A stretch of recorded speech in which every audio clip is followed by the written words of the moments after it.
Hi friends, my name is Jake. Welcome to Canadian Cutting Edge. Today we're taking a look at this knife. This is a knife by Joker. Joker is a knife company in Spain. And this isn't the first knife I've got from Spain, but the first from a traditional company. I did review the one knife. Oh, what was the name of it? I think it's just right down here. The Hydra. It's a fixed blade knife. There's the name there so you can see it. And I dropped it.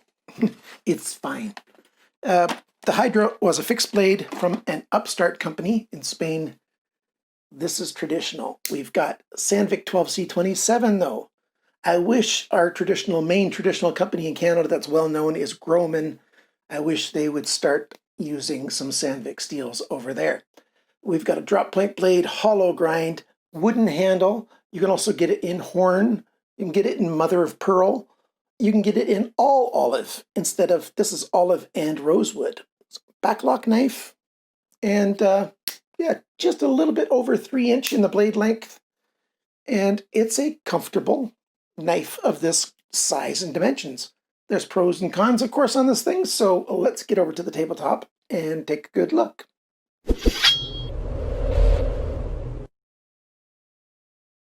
So before we do the size comparison, let's take a close-up look at this thing a little bit. Once it focuses. Okay, when I focus just on the blade, it goes out of focus right away, so excuse if that happens. Here's the rosewood and the pin screws.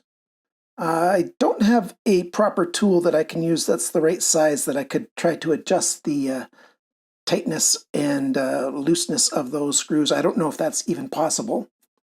I couldn't find that kind of information on the internet. This is rosewood, like I said, so you've got that nice, clean, distinct lines in that. And also olive, which has very clear lines, especially this side you can see once it focuses. There you go.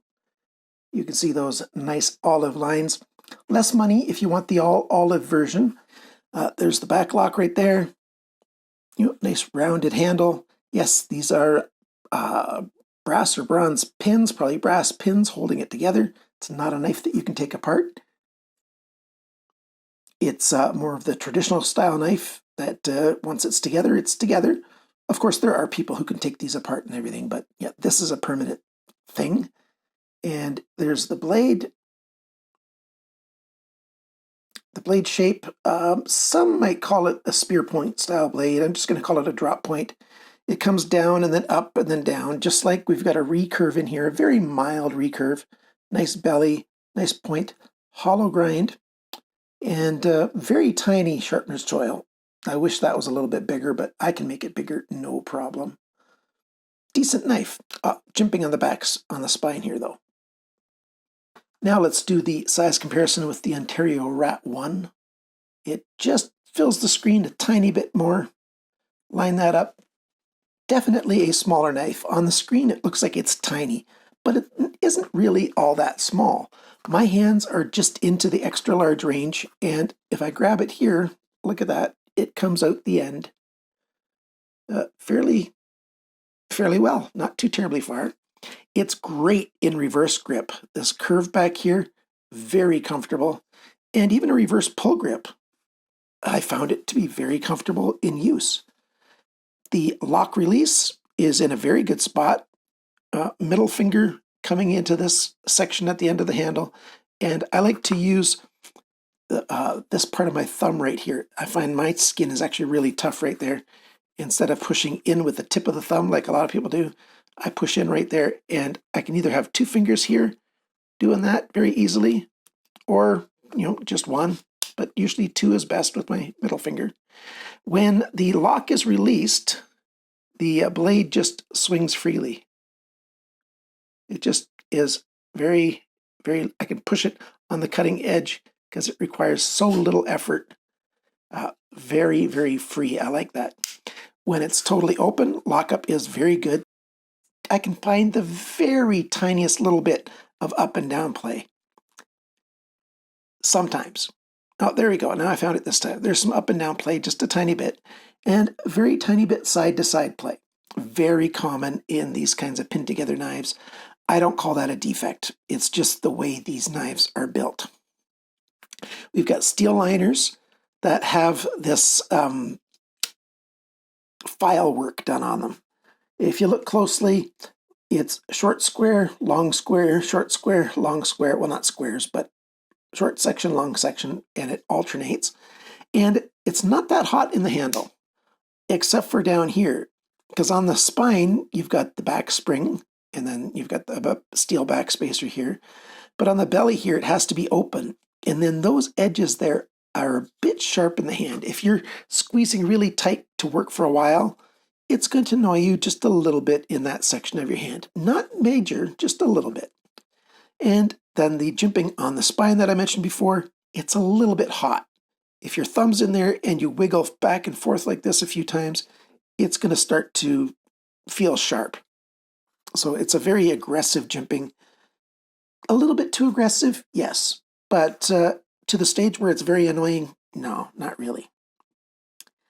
For the blade again, you can see there's already wear lines coming in here that are showing up from opening and closing the knife a number of times, because I actually do test my knives. I use them.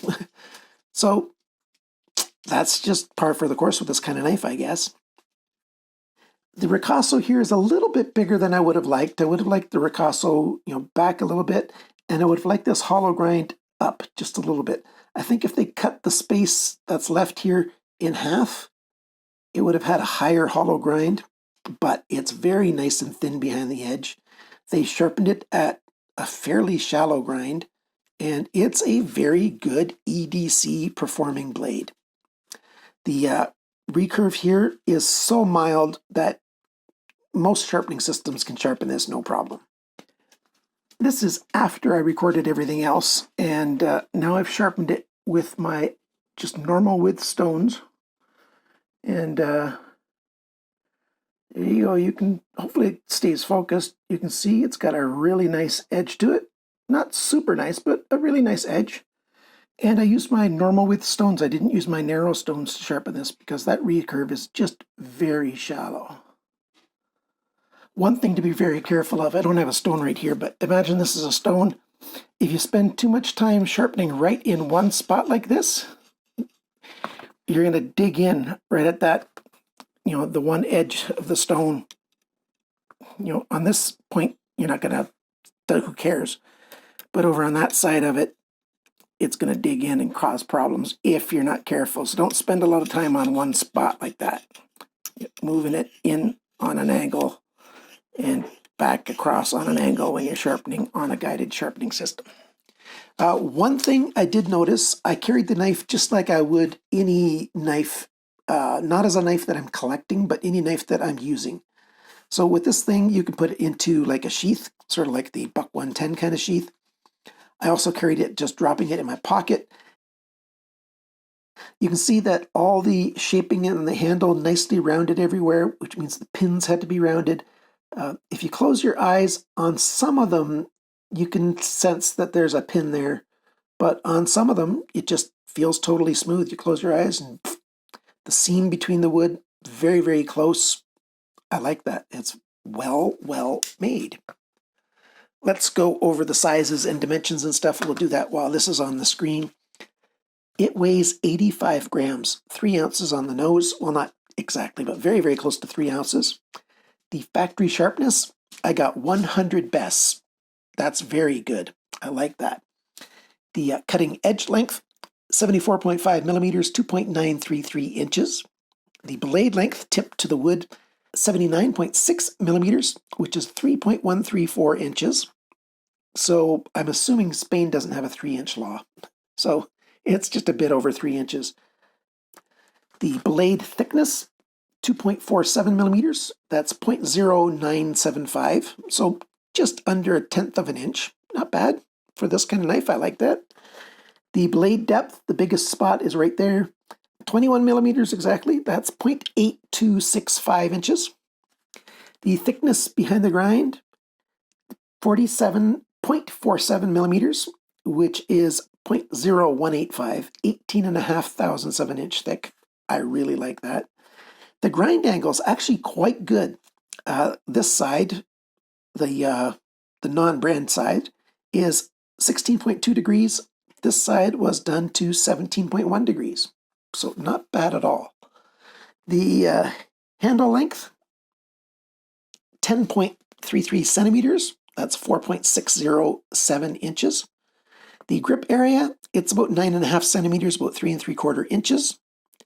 The handle thickness, 15.3 millimeters. That's 0.603 of an inch. I like that for this knife. The handle depth, 20.5 millimeters. That's 0.807 inches. The knife depth when it's closed, widest is right here, 32.8 millimeters, 1.291 inches. The total length of this knife when it's open is 18.28 centimeters, 7.197 inches. So just under 7 1/4 inches long. Quite nice. I like it. I like it a fair bit. I'm not too fond of all the branding on it. You can see you've got their logo there, the Joker face logo, the word Joker, and then some other, I don't know what that means, put Sandvik 12C27-Spain, and then the model name, Pachón, right there. So that's a fair bit on a knife. I'm glad they kept it all on the flats and not on the hollow grind there, but I wish it was smaller. Pros and cons. What do I like, dislike about this? The back lock is good. The placement of the release, I like that. Its functionality is good. It's easy to push it in all the way to release the knife. When it is released, it just wants to fall. Just get it past that one spot there. So that's very good. With very minimal play, which is quite good. The seam on the wood is flawless. These pins are done very well. Its general looks is good. I like having a more modern steel on a classic knife. Very well sharpened. I would do it about 18 degrees per side when I need to sharpen this knife, and I will when this knife needs to be sold to somebody. I don't think I'll be keeping this one permanently, but I might do a sale at the end of February. I do have a knife sale coming up. Probably the next sale after you see this video. The very next video will probably be the knife sale. Maybe, maybe not. There might be another review in between.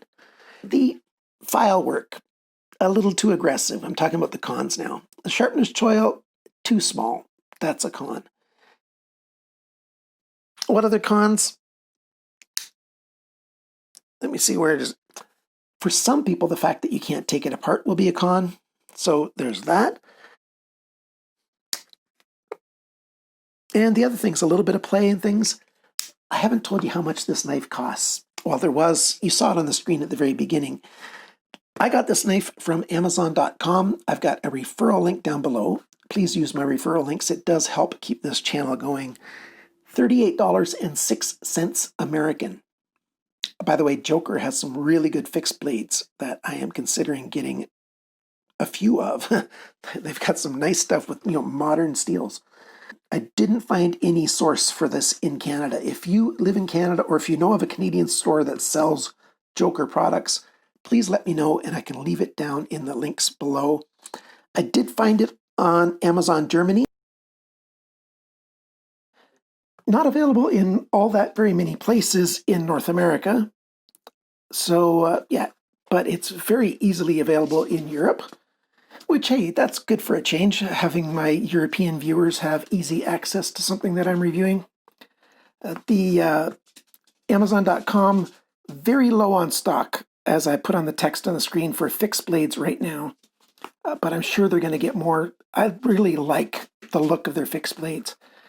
Modern materials, very much up to date, quite nice styles as well. This is a nice knife. I like it. I think I'm going to take a round file and just file the inside of that a little bit just to round off the edges a bit so it makes it a little more comfortable. And yeah, then this knife is quite good. There's a little bit of wax, I think, for when they wax the wood here in there. I might even sand this a bit better because this section here, maybe all of it was sanded in this direction, which is why the very close-ups have little sanding lines on it. But I was in the woodworking industry when I was first becoming an adult. I took a whole bunch of woodworking courses in high school, all of them that my school had. And I was working as a finished carpenter for a number of years, not very many, the number's small. So I used to have my own wood sort of, not really business, but going to sales markets, those where where you got a bunch of booths come up, booths come up where people are selling stuff together, craft sales, those kinds of things. I was doing woodworking for that until my knees got such that I found it really, really hard to stand and work in my shop. But that's a rabbit trail that doesn't have anything to do with this knife. The stock is low right now on Amazon.com, but I'm sure it will come back on the fixed blades. But this specific knife is available on Amazon.com. 3 of the versions I could find on Amazon.com of the Pachón. So, nice. Looks good, feels good. It's not perfect. It's decent. And I quite like it. Thank you for watching my video. Thank you for liking, sharing, commenting, and subscribing. And remember, friends, cut towards your chum, not your thumb. Bye for now.